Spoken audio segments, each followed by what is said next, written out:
আমার নাম আশিস। একটা গরিব ফ্যামিলিতে আমার জন্ম হয়। ১৬ বছর বয়সে আমি নিজের গ্রাম ছেড়ে এই শহরে কাজ খুঁজতে আসি, যাতে বাড়ির অবস্থা কিছুটা ভালো হয়। কাজ পাওয়ার আশায় আমি এই শহরে বিভিন্ন জায়গায় কাজ খুঁজি। কয়েক বছর তো একটা ধাবাতেই কাজ করে কাটালাম। তারপরে আমি একটা বড় বাংলোতে কাজ পাই। যে বাড়িতে আমি কাজ করতাম সেখানে স্বামী স্ত্রী দুজনেই থাকতেন। তাদের এখনও অবধি কোনো সন্তান হয়নি, যদিও তাদের বিয়ে অনেক বছর পার হয়ে গেছে। এই বাংলোতে আমাকে আমার ধাবার মালিকই কাজে লাগান, কেননা ধাবার মালিক কোনো কারণে তার ধাবা বিক্রি করে দিয়েছেন। তিনি আমাকে ভালোবাসতেন, তাই আমি কোথায় কাজ খুঁজব ভেবে তিনি আমাকে এই কাজটা খুঁজে দেন। আমি এখন যেখানে কাজ করি সেই মালিক প্রথম মালিকের মতোই খুব ভালো, বরং ইনি তো আমাকে আমার প্রথম মালিকের থেকেও বেশি টাকা বেতন দিতেন। ফলে এখনও অবধি আমার বাড়িতে আগের থেকে বেশি টাকা পাঠাতে পারি। মালিকের ব্যবহারও আমার সাথে খুব ভালো ছিল। এই বাড়িতে একমাত্র আমিই চাকর ছিলাম, তাই সমস্ত কাজ আমিই করতাম। কেননা মালকিন আর মালিক বিশ্বস্ত চাকর চাইতেন। মালকিন নিশ্চিত হয়ে গভীর ঘুমে ঘুমিয়ে থাকতেন, আর আমি নিশ্চিত হয়ে বাড়ির সমস্ত কাজ করতাম। এক রাতে কোনো একটা কাজে আমি মালকিনের ঘরে গিয়েছিলাম। হঠাৎ পায়ের একটা ধাক্কা লাগলো, আর পা পিছলে আমি মালকিনের উপরে পড়লাম। মালকিন তাড়াতাড়ি করে উঠল, আর আমি সেখান থেকে চলে এলাম। আমি পালাতে চাইছিলাম, কিন্তু সেই সময় দরজা বন্ধ হয়ে গেল। আমি এটা দেখে হতভম্ব হয়ে গেলাম যে মালিক নিজেই বাইরে থেকে দরজা বন্ধ করে দিয়েছেন। এরপরে আমি ঘর ফাঁকা পেয়ে মালকিনের সাথে আমি মালিক আর মালকিনের ঘর পরিষ্কার করতে এসে তাদের বিয়ের ফটো দেখে চমকে উঠলাম। কেননা বিশ্বাস হচ্ছিল না যে মালকিন বিয়ের সময় এত সুন্দরী ছিলেন। তার সৌন্দর্য দেখে আমি তার ছবির দিকে তাকিয়ে থাকলাম। আমিও নিজের আশেপাশে অনেক সুন্দরী সুন্দরী মেয়ে আর বউ আগেও অনেক দেখেছি, কিন্তু মালকিনের মতো সুন্দরী দেখিনি। আমি যুবক হয়ে গেছি, আর আমার মনের মধ্যে এখন বিয়ের স্বপ্ন জাগতে শুরু করেছে। কিন্তু হয়তো এত তাড়াতাড়ি আমার বিয়ে হওয়া সম্ভব না, কেননা এখন অবধি আমার বাড়ির অবস্থা ভালো হতে পারেনি। মালকিনকে দেখে আমার হৃদয় চাইতো আমার বউও যেন মালকিনের মতো সুন্দরী হয়। আমার বাবা কোনো কাজ করতে পারতেন না, এই কারণে সংসারের খরচ চালানোর জন্য আমাকে গ্রাম থেকে শহরে কাজ করার জন্য আসতে হয়। আমি বাবা মায়ের একমাত্র ছেলে, কিন্তু অভাবের কারণে আমাকে তাদের থেকে দূরে থাকতে হয়। শহরে এসে টাকা ইনকাম করার জন্য না জানি কত রকমের কাজ আমি করে ফেলেছি। এখানে মালকিনের বাড়িতেও আমাকে দিনরাত কাজ করতে হতো, কেননা এত কাজ করার জন্য মালিক আমাকে ডবল বেতন দেবে বলেছিলেন। আমি প্রতিদিন ফোনে নিজের বাবা মায়ের সাথে কথা বলতাম। যখন আমি তাদেরকে বললাম যে এখানে কাজ করার জন্য আমি ডবল বেতন পাবো, তখন আমার মা বাবা খুব খুশি হয়ে বলেছিলেন, এই কাজ যদি তুই প্রথমেই পেতি তাহলে কত ভালো হতো। এত কম বয়সে তিনি নিজের ছেলেকে কাজে লাগিয়ে দিয়েছেন বলে বাবা আমাকে নিয়ে খুব লজ্জিত থাকতেন। বাবা আমাকে বলেছিলেন, বাবা যদি আমি ঠিক থাকতাম তাহলে কখনোই তোর শৈশব এভাবে নষ্ট হতে দিতাম না। আমার অবস্থা আমাকে বাধ্য করেছে, আমাকে ক্ষমা করে দে। এখন তুই দিনরাত কাজ করলে তবেই আমার চিকিৎসা হবে। কিন্তু তুই চিন্তা করিস না, নিজের খেয়াল রাখিস, যতটুকু সম্ভব ততটুকুই কাজ করবি, তাতে আমার চিকিৎসা না হলে না হবে। আমার বাবা খুব ভালো মানুষ ছিল। তিনি সব সময় নিজের পা খারাপ হওয়া নিয়ে আফসোস করতেন। তিনি মনে করতেন বাচ্চাদের উপরে দায়িত্ব তখনই দেওয়া উচিত যখন সে পুরোপুরি যুবক হবে, কিন্তু তার অবস্থা তাকে বাধ্য করে খুব তাড়াতাড়ি ছেলের উপরে দায়িত্ব দিতে। মালিক মালকিনের বাড়িতে কাজ করতে গিয়ে আমার কোনো অসুবিধা ছিল না। এখানে এই বাংলোরই বাইরে একটা ছোট্ট ঘর বানানো ছিল, আমি সেখানেই থাকতাম। আজকে আমি সারাদিন মালিকের বাড়িতে কাজ করছি। মালিক আর মালকিনের ব্যবহার আমার সাথে খুব ভালো ছিল। মালিক বেশিরভাগ সময় বাড়িতেই থাকতেন, বেশিরভাগ সময় নিজের অফিসের কাজ বাড়িতে বসেই করতেন। মালকিনের ফটো বাড়ির বিভিন্ন জায়গায় লাগানো ছিল। আমি যখন যখন মালকিনের ফটো দেখতাম তখনই মালিক আমাকে অদ্ভুতভাবে দেখতে থাকতেন। ফটো দেখে চোখ সরিয়ে যখন মালিকের চোখে আমার চোখ পড়তো তখন আমার খুব লজ্জা অনুভব হতো, কিন্তু আমি অভ্যাসের দাস। মালকিন এত বেশি সুন্দরী ছিলেন যে আমি তার ফটো দেখতে দেখতেই থাকতাম। একদিন আমি ঘর পরিষ্কার করার পরে খাবার বানানোর জন্য রান্নাঘরে এসে খাবার বানাতে ব্যস্ত হয়ে পড়লাম। তখনই হঠাৎ সেখানে মালকিন এসে পড়লেন। আজকে আমি প্রথমবার মালকিনকে রান্নাঘরে দেখলাম। কেননা আমি শুনেছি মালকিন ঘরের কাজ খুব একটা করেন না, তিনি বেশিরভাগ সময় নিজের ঘরেই থাকেন। সেই কারণেই তো তাদের পার্মানেন্ট চাকরের দরকার ছিল। মালকিনকে এত কাছে থেকে দেখে আমার অনুভব হলো যে তিনি এখনো আগের মতোই সুন্দরী, আর তাকে দেখে কেউ বলতে পারবে না যে তার বিয়ে 10 বছর হয়ে গেছে। মালকিন রান্নাঘরে এসে বললেন, রূপ, আমাকে এক গ্লাস জুস বানিয়ে দাও তো। আমি তার এই কথায় চমকে উঠলাম, কেননা এটা আমার নাম না। আমি মালকিনকে বললাম, আমার নাম তো আশিস। আমি চোখ তুলে মালকিনের দিকে তাকালাম, তখন তিনিও অবাক হয়ে গেলেন। আমি তাড়াতাড়ি করে মৌসুমীর জুস বানিয়ে তাকে জুসের গ্লাসটা এগিয়ে দিলাম। জুসের গ্লাসটা নেওয়ার সময় মালকিন খুবই লজ্জিত হয়ে বলতে লাগলেন, সরি, আমি জানতাম না যে তোমার নাম আশিস। মালকিন আমার মুখের দিকে খুব ভালোভাবে তাকিয়ে বললেন, আমি ভেবেছিলাম যে তুমি আগেরই সেই চাকর। এটা শুনে আমি হেসে মালকিনকে কিছু বলতেই চাইছিলাম, তখন মালিক হঠাৎ করে রান্নাঘরের দরজায় এসে দাঁড়ালেন। জানি না সে কেন আমার দিকে ঘুরতে থাকলেন, আর এখনো ঘুরেই যাচ্ছিলেন। আমি মালিককে বললাম, মালিক, আপনার কিছু চাই? আমার কথা শুনে মালিকের কপাল ভাঁজ হয়ে গেল, আর সে একটু রাগে স্বরে আমাকে বললেন, এটা তোমার বাড়ি না, আমার বাড়ি। তাই তুমি আমার উপর হুকুম চালিও না। আমি কি করব না করব সেই সিদ্ধান্ত আমি তোমার কাছে জিজ্ঞেস করে নেব না। এটা শুনে আমার খুব খারাপ লাগলো। আমি ভাবতেও পারিনি যে মালিক আমার কথা এতটা খারাপভাবে নেবে। অন্য সময় তো মালিকের ব্যবহার আমার সাথে খুব ভালোই থাকতো, কিন্তু যখনই মালকিনের কথা আসতো তখন সে আমার উপরে খুব রেগে যেতেন। আমি মালিককে কিছু বলতাম, তার আগেই মালকিন মালিককে বললেন, এই বেচারার কথার মানে এটা ছিল না, তুমি এর কথার ভুল ব্যাখ্যা করছো। প্লিজ বিবেক, চাকরদের সাথে ভালো ব্যবহার করার চেষ্টা করো, না হলে আমরা বিপদে পড়ে যাব। মনে আছে তো, আগে চাকর নিজেই কাজ ছেড়ে চলে গেছিল। মালকিন এই কথাটা মালিককে খুব আস্তে করে বললেন, কিন্তু আমি শুনে নিলাম। মালিক আমার দিকে তাকিয়ে বললেন, আশিস, রাতে খাওয়ার পরে তুমি আমার সাথে দেখা করবে, তোমাকে দিয়ে আমার একটা কাজ আছে। এটা বলেই মালিক মালকিনের সাথে চলে গেলেন, আর আমি খাবার রান্না করতে ব্যস্ত হয়ে পড়লাম। কিন্তু একটা কথা আমার মাথায় বারবার আসছিল, যে আগে চাকরের সাথে কি এমন হয়েছিল যে সে এখান থেকে কাজ ছেড়ে চলে যায়? কোনো উল্টোপাল্টা কিছু হয়নি তো? অনেকক্ষণ ধরে এই সবই ভাবতে থাকলাম। খাবার রান্না হয়ে গেলে আমি মালকিনকে বলে তাদের জন্য টেবিলের উপর খাবার রেখে দিলাম। তারা দুজন খাবার খেয়ে নিলে আমি রান্নাঘরে বসে আমার খাবার খেয়ে নিলাম। এরপরে ঘরে গেলে মায়ের ফোন এলো, আর আমি তার সাথে কথা বলতে ব্যস্ত হয়ে গেলাম। আমি আমার মাকে বলছিলাম যে আমি সারাদিনে কি করছি, ফোনে কথা বলছিলাম। তখনই আমার কারো উপস্থিতি অনুভব হলো। আমি ঘুরে দরজার দিকে তাকিয়ে হতভম্ব হয়ে গেলাম, কেননা মালিক দরজায় দাঁড়িয়ে আমার দিকে এমনভাবে তাকিয়েছিলেন যেন আমি তার অনেক বড় ক্ষতি করে দিয়েছি। আমি ভয় পেয়ে তাড়াতাড়ি করে ফোন কেটে তাড়াতাড়ি করে মালিকের কাছে এলাম। সঙ্গে সঙ্গে মালিক আমার গলার কলার ধরে নিলেন আর বললেন, তোমাকে বলেছিলাম না খাওয়ার পরে আমার ঘরে ভুলে গেছিলে নাকি তুমি? এটা শুনে আমি হঠাৎ করে চমকে উঠলাম। আমার মনে পড়লো যে সত্যি তো আমি ভুলে গেছিলাম, কিন্তু যাই হোক, আমি খুব টেনশনে পড়ে গেলাম যে শুরুর দিকে মালিকের ব্যবহার আমার সাথে ভালোই ছিল। এখানে কাজ করা আমার 1 সপ্তাহ হয়েছে, আর যখন থেকে আমার এখানে চাকরির 24 ঘন্টা পাকা হয়েছে তখন থেকে মালিকের ব্যবহার আমার সাথে খুব খারাপ হতে শুরু করে। আমি মালিককে বললাম, মালিক, আমাকে ক্ষমা করে দিন, আমার ভুল হয়ে গেছে। আমি আপনার কাছে যাওয়ার কথা একেবারে ভুলে গেছিলাম। মালিকের সামনে হাত জোড় করলাম। তখন মালিক নরম হয়ে আমাকে বললেন, তাড়াতাড়ি করে আমার সাথে আমার ঘরে চলো। তিনি আমার কলার ছেড়ে দিয়ে নিজের ঘরে চলে গেলেন। আমি তাড়াতাড়ি করে আমার জামা ঠিক করলাম, কেননা মালিক যখন আমার কলার ধরেছিলেন তখন আমার জামা উপরে উঠে গেছিল। আমি যখন মালিকের ঘরে গেলাম তখন মালিক ঘরের মধ্যে ছিলেন না। মালিক বাগানে নিজের এক বন্ধুর সাথে ফোনে কথা বলেছিলেন। আমি মালিকের ঘরে গেলে তিনি আমাকে খুব দামি একটা ড্রেস দিয়ে বললেন, তাড়াতাড়ি করে এই ড্রেস পরে নাও। মালিকের কথা শুনে আমি হতবাক হয়ে গেলাম। মালিক কি কারণে আমাকে এত দামি ড্রেস পরতে বলছেন? কেননা ড্রেস দেখে পরিষ্কার বোঝা যাচ্ছিল যে এটা দামি আর নতুন। ড্রেসটার অবস্থা বলছিল যে মালিক এই ড্রেসটাকে একবারও ব্যবহার করেনি।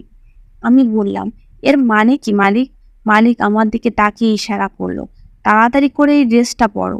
এটা শুনে আমি ঘাবড়ে গিয়ে মালিককে বললাম, মালিক, আমি কিভাবে আপনার এত দামি কাপড় পরতে পারি?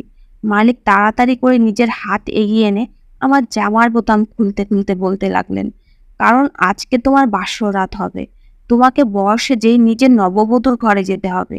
এটা শুনে আমার মাথা ঘুরতে লাগলো। সত্যি কি মালিকের মাথা খারাপ হয়ে গেছে? মালিক এ কেমন কথা বলছেন? আমার বিয়েই বা তিনি কোন মেয়ের সাথে করাচ্ছেন? আমার মাথাতে কিছুই আসছিল না। এই কথাটা আমি মালিককে জিজ্ঞেস করলে তিনি বলতে লাগলেন, তুমি তোমার মালকিনের স্বামী, আর তোমাকে রেডি হয়ে তার ঘরে যেতে হবে। মালিকের কথা শুনে তো আমার পায়ের নিচ থেকে মাটি সরে গেছে।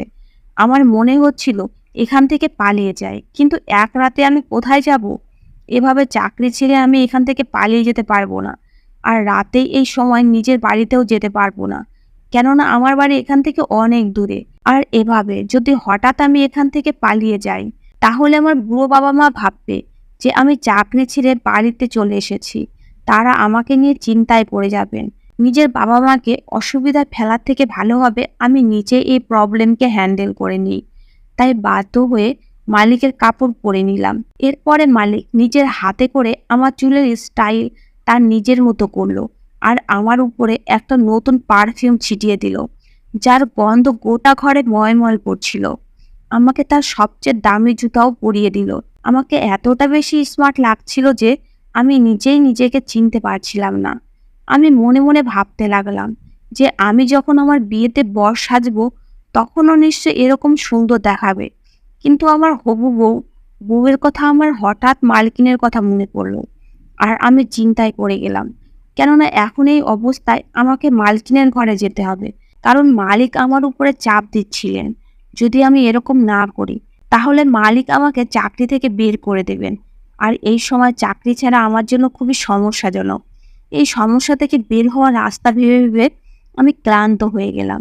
মালকিনকে দেখে অবশ্যই আমার খুব পছন্দ হয়েছিল, কিন্তু আমি তাকে নিয়ে কখনো খারাপ কিছু ভাবিনি। কিন্তু চাকরি হারানোর ভয়ে না চাইতেও মালকিনের বর হওয়ার জন্য রেডি হতে হলো। এরপরে মালিক আমার হাত জোর করে ধরে মালকিনের ঘর অবধি নিয়ে গেলেন। আমি তো বুঝতেই পারছি না যে মালিক আসলে কি করতে চাইছে। আমি তাকে কোনো প্রশ্ন করলেই সে আমার দিকে চোখ বড় বড় করে তাকাতেন, আর আমাকে চুপ থাকতে বলতেন। যতক্ষণে রেডি করে মালিক আমাকে মালকিনের ঘর অবধি নিয়ে এলেন, ততক্ষণে মালকিন নিজের বন্ধুর সঙ্গে কথা বলে নিজের রুমে এসে ঘুমানোর জন্য শুয়ে পড়েছিলেন। মালিক আমাকে মালকিনকে দেখিয়ে বলতে লাগলেন, এটা তোমার নববধূর ঘর, আর তোমার নববধূ শুয়ে আছে। যাও তাকে গিয়ে ঘুম থেকে ওঠাও, আর সারা রাত নিজের নববধূর সাথে থাকো। এটা শুনে আমি মালিককে বললাম, মালিক, আপনার মাথা ঠিক আছে তো? আপনি এ কেমন কথা বলছেন? আমি কিভাবে মালকিনের স্বামী হতে পারি? যদি মালকিন এসব জানতে পেরে যায়, তাহলে তিনি আমাকে ঘাড় ধরে এই ঘর থেকে বের করে দেবেন, আর আমি তার চোখে চিরজীবনের জন্য ছোট হয়ে যাব। মালকিন আমাকে দুর্চরিত্র ভাববেন, আর যদি মালকিন আমাকে সবার সামনে বদনাম করে দেন, তাহলে আমি কারো কাছে মুখ দেখাতে পারবো না। আমার বৃদ্ধ বাবা মা আছে, যাদের আমি ছাড়া এই পৃথিবীতে আর কেউ নেই। যদি তারা এই কথাটা জানতে পারেন, তাহলে তারা জীবিত অবস্থাতেই মরে যাবেন। আমি আমার বাবা মাকে কিভাবে মুখ দেখাবো? আমি এখানে চাকরি করতে এসে যদি নিজের মালকিনের সাথে এরকম করি, তাহলে সারা দুনিয়া আমার উপরে খারাপ নজরে দেখবে। আমি মালিকের পা জড়িয়ে ধরে মালিককে অনুনয় বিনয় করে বললাম, মালিক, আমাকে ছেড়ে দিন, আমাকে দিয়ে এই পাপ করাবেন না। মালিক, আমাকে যেতে দিন। মালকিন খুবই ভালো মনের মানুষ, আমি তার চোখে খারাপ হতে চাই না। আমি মালিকের সামনে অনেক অনুনয় বিনয় করলাম, কিন্তু তিনি আমার কোনো কথাই শুনছিলেন না। প্রথম প্রথম যখন আমি এখানে কাজে আসি, তখন মালিকের সুন্দর ব্যবহার দেখে আমি এখানে কাজ করার সিদ্ধান্ত নিয়েছিলাম। হয়তো মালিক কোনো চাকর পাচ্ছিলেন না, সেই কারণে তিনি আমার সাথে ভালো ব্যবহার করছিলেন। তখন আমি জানতাম না যে এই লোকটা এতটা খারাপ। যদি এটা তখন জানতে পারতাম, তাহলে আমি কখনোই এখানে কাজ করতাম না। আজকে আমার এই বাড়িতে কাজ করার জন্য আফসোস হচ্ছিল। মালিক আমাকে মেঝে থেকে উঠিয়ে আমার চোখের জল মুছে বলতে লাগলেন, দেখেছো, তুমি তোমার পুরো চেহারা খারাপ করে নিয়েছো। জানো, তোমার মালকিন খারাপ দেখতে ছেলে একদমই পছন্দ করে না, আর একটু আগে অবধি তুমি খুব হ্যান্ডসাম লাগছিলে। এটা বলে তিনি নিজের হাতে আমার কাপড় ঠিক করলেন, আর আমাকে ভিতরে যাওয়ার ইশারা করলেন। আমি হতভম্ব হয়ে মালিকের মুখের দিকে তাকিয়ে রইলাম। আমি বুঝতে পারছি না যে এই লোকটার কি হয়েছে, ইনি কিভাবে আমাকে নিজের বউয়ের কাছে নিজের ইচ্ছায় তার সাথে রাত কাটানোর জন্য পাঠাচ্ছেন।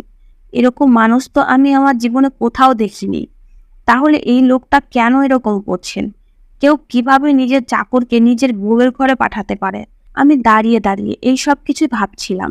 তখনই মালিক বললেন, যাও তাড়াতাড়ি করে ভিতরে যাও, তোমার বউ তোমার অপেক্ষা করছে।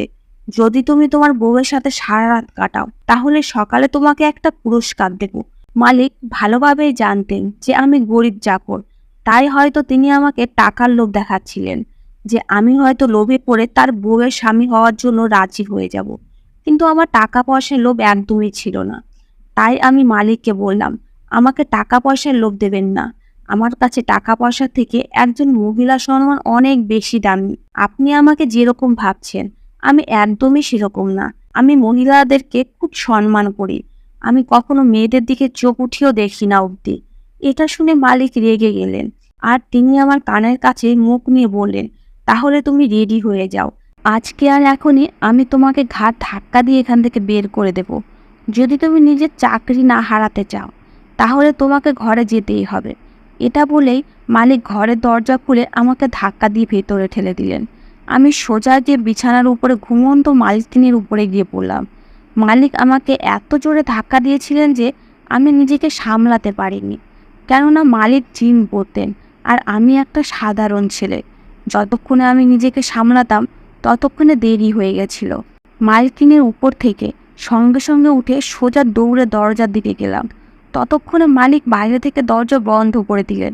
আমি টেনশনে করে ঘরের দরজা জোরে জোরে বাজাতে শুরু করলাম আর মালিককে চিৎকার করে করে বললাম, মালিক দরজাটা খুলুন। কিন্তু তিনি দরজা খুললেন না। আমি অবাক আর চিন্তিত হয়ে মালকিনের দিকে তাকালাম। তিনি আমার দিকে তাকিয়ে অবাক হয়ে বললেন, তুমি আমার ঘরে এই সময় কি করছো? আর তুমি এই কীরকম কাপড় পরে আছো? তুমি কি কোথাও যাচ্ছ নাকি কোথাও থেকে আসলে? এটা বলেই মালকিন নিজের বিছানা থেকে উঠে দাঁড়ালেন আর আমার দিকে এগিয়ে এলেন। আজকে রাত আমাকে আমার মালকিনের সাথে কাটাতে হবে ভেবেই আমার শরীরে শিহরণ খেলে গেল।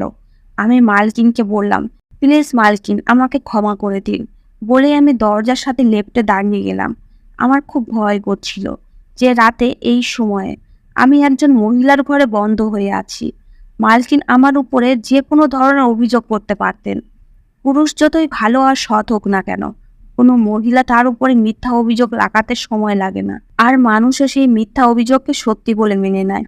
এইসব ভেবে আমার শরীর কাঁপতে লাগলো আর আমি আবার দরজা থাপড়াতে শুরু করলাম আর চিৎকার করে বললাম, প্লিজ মালিক দরজা খুলে দিন আর আমাকে এখান থেকে বাইরে বের হতে দিন। আমি জোরে জোরে দরজা থাপড়াতে লাগলাম যাতে মালিকের পাগলামো কেটে যায় আর তিনি দরজা খুলে দেন। কিন্তু মালিক দরজা খুললেন না।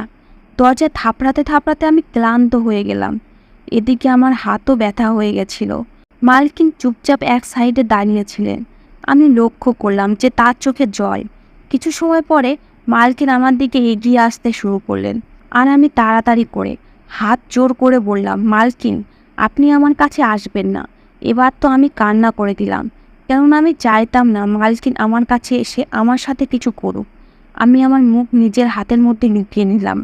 আমি যে কোনো মূল্যে এই ঘর থেকে বেরিয়ে যেতে চাইতাম। সেই কারণেই মালকিনকে বললাম তিনি যেন আমাকে এই ঘর থেকে বের করে দেন। আমি এই ঘরে নিজের ইচ্ছাতে আসিনি। আমাকে আপনার স্বামী জোর করে এই ঘরে পাঠিয়েছে। মালকিন বললেন, আমি জানি তুমি এ ধরনের না। আমি খুব ভয় পাচ্ছিলাম আর মালকিনকে বলছিলাম, প্লিজ মালকিন আমার সাথে কিছু করবেন না।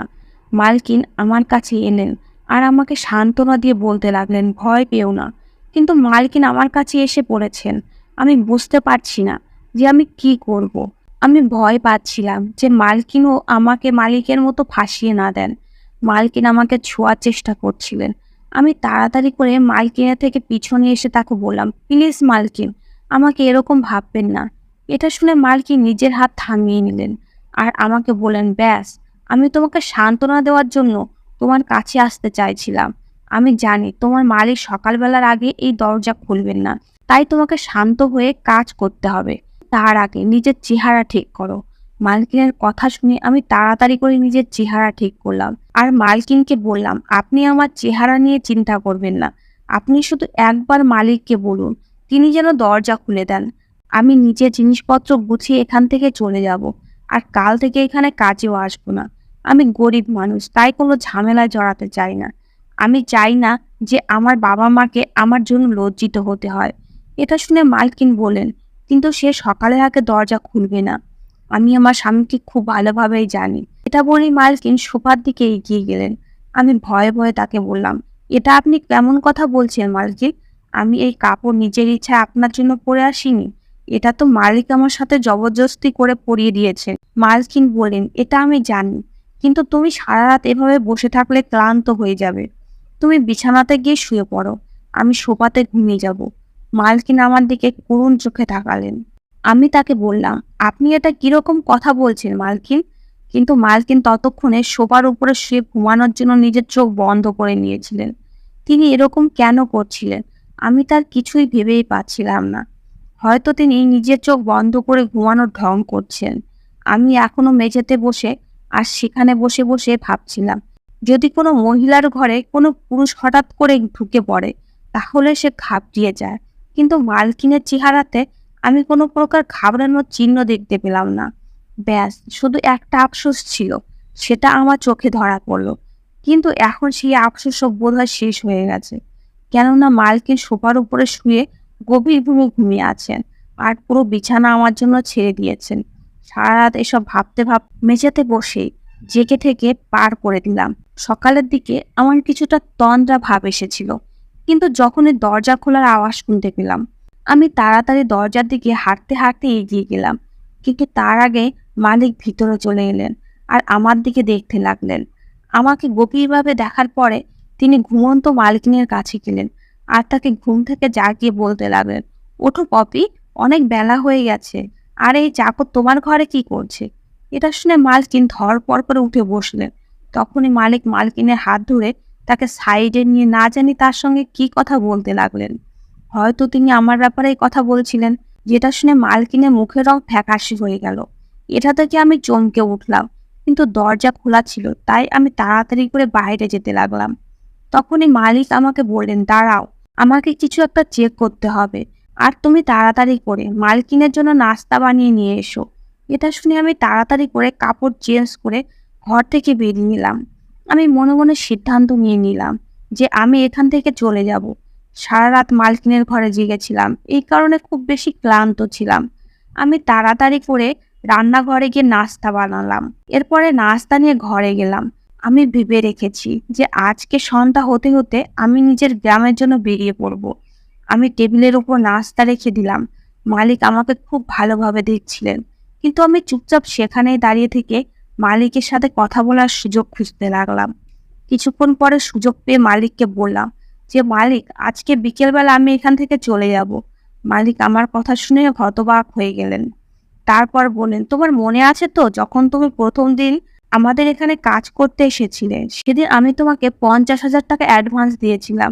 তুমি সেই 50,000 টাকা নিজের মা বাবার কাছে পাঠিয়ে দিয়েছিলে।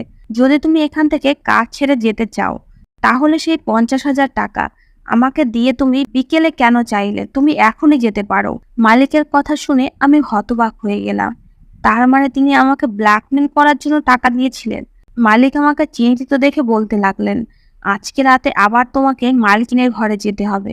তার মানে মালিক আজকেও আমাকে দিয়ে সেই সব কাজ করাতে চাইছে। কিন্তু আমি আজকে এসব সহ্য করতে পারছিলাম না।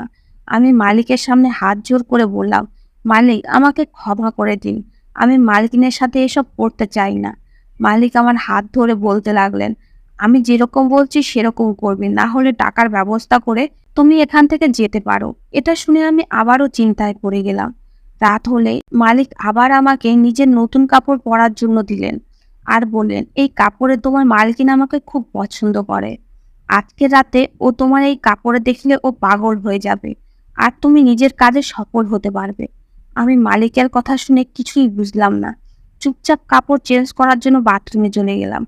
যখন কাপড় চেঞ্জ করে বাথরুম থেকে বাইরে বেরালাম, তখন মালিক খুশি হয়ে কালকের মতো আজকেও আমার উপরে পারফিউম ছিটিয়ে দিলেন। তারপরে আমাকে মালকিনের ঘরে যেতে বললেন। আমি আজকে আবার মালকিনের ঘরে চলে গেলাম।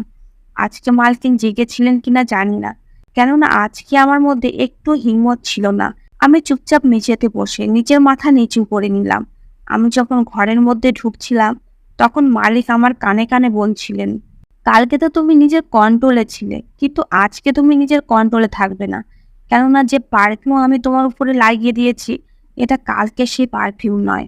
এটা এমন একটা পারফিউম যার গন্ধে তোমার নেশা হয়ে গেছে, আর তুমি এখন নেশাতে আছো। আর এই নেশাতে তুমি আমার বউয়ের সাথে রোমান্টিক হবে। আজকে আমি দেখতে পাবো আমার বউ কতটা শক্তিশালী।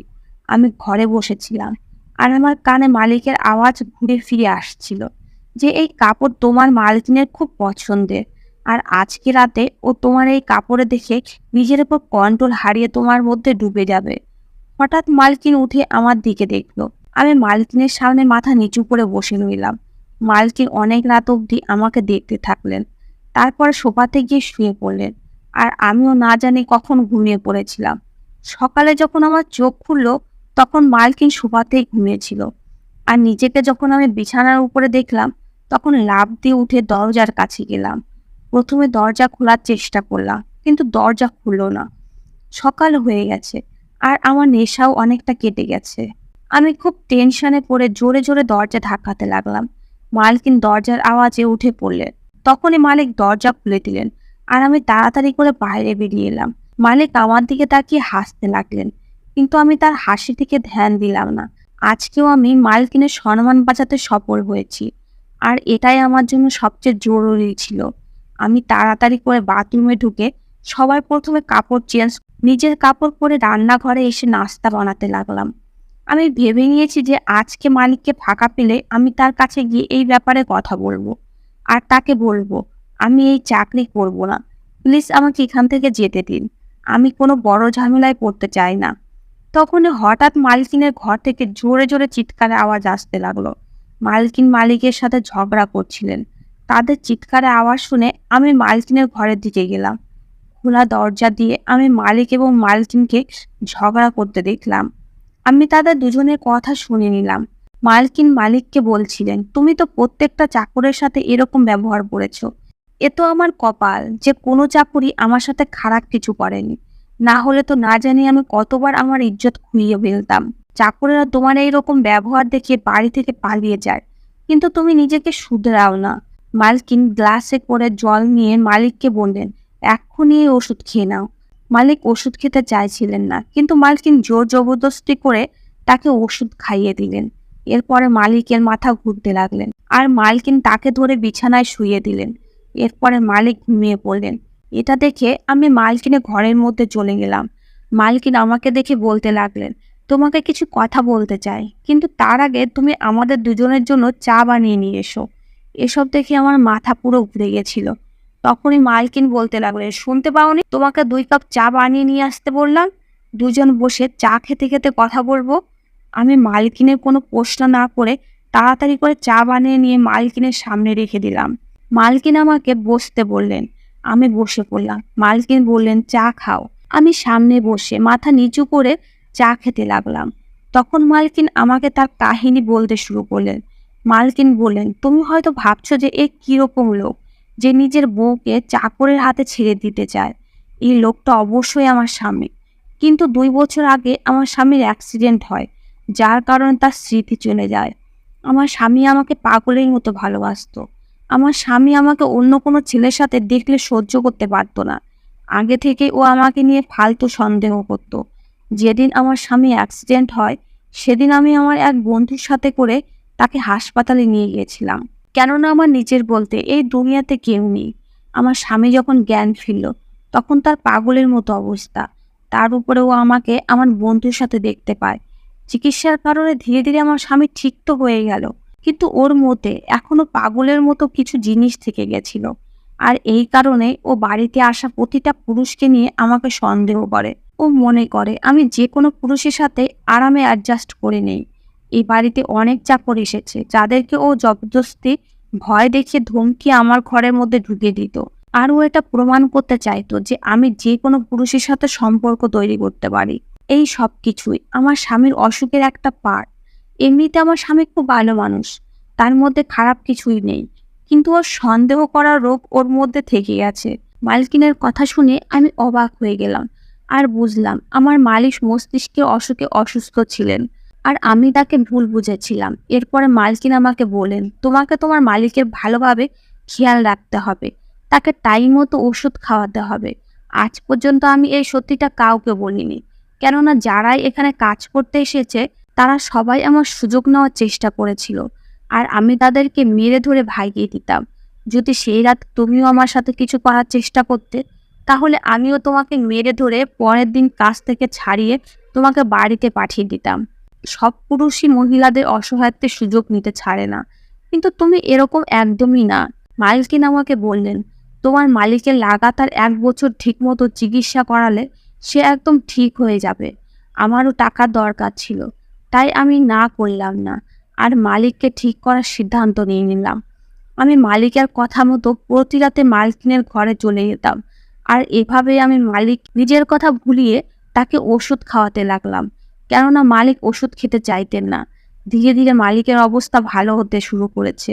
যে রাতে মালিক আমাকে মালকিনের ঘরে পাঠাতেন আমি চলে যেতাম, যেদিন পাঠাতেন না সেদিন যেতাম না। ধীরে ধীরে মালিক পুরো নর্মাল হয়ে গেছে।